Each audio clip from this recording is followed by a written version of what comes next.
The Lamborghini Sian, not exactly the dream car you picture when you first start out as a car enthusiast.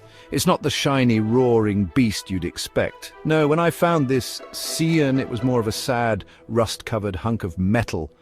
Like if you took a Lamborghini and left it out in a rainstorm for a decade, then forgot about it for a few more years. But here's the thing, I saw potential. Something in the faded paint, the dull wheels, and the absolutely fascinating smell of old engine oil and regret whispered to me, I can be something great again. And you know what? I wasn't about to let this car's story end in a scrapyard. But I had a plan, a detailed plan, and a whole lot of YouTube tutorials to get me through the darkest moments. I was going to bring this thing back to life. This Lamborghini wasn't just a car, it was a project, a challenge. And let's be honest, a huge ego boost if I could pull it off. The first step, ditch the rust. I started scraping off every layer of oxidation, like peeling an onion. If the onion was made of metal and smelled like something you'd find under your grandma's porch. And then, of course, there was the engine. Imagine trying to wake up a bear from hibernation. Except this bear was more like a frustrated squirrel who had forgotten how to be a bear. Every bolt that came off was a little victory. Replacing the old brittle parts felt like putting the car on a diet. Getting rid of all the bad stuff, replacing it with something shiny and new. The painting process?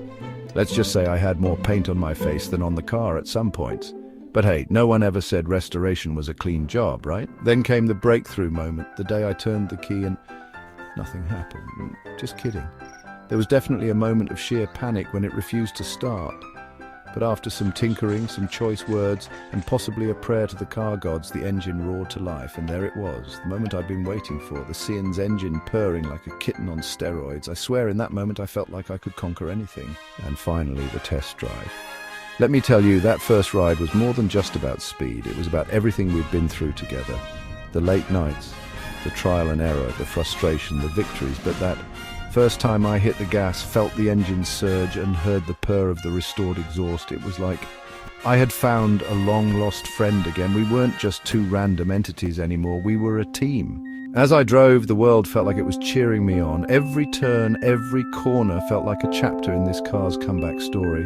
And I realized something, this wasn't just about restoring a car, it was about restoring myself.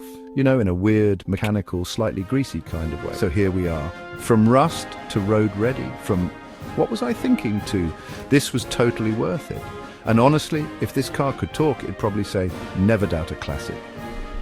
Remember, no project is too far gone. Whether it's a car, a bike, or even a dream, you've got the power to restore it. Just make sure you have a few extra cans of spray paint and a lot of patience. Oh, and maybe keep a fire extinguisher nearby, just in case. Catch you on the road, folks.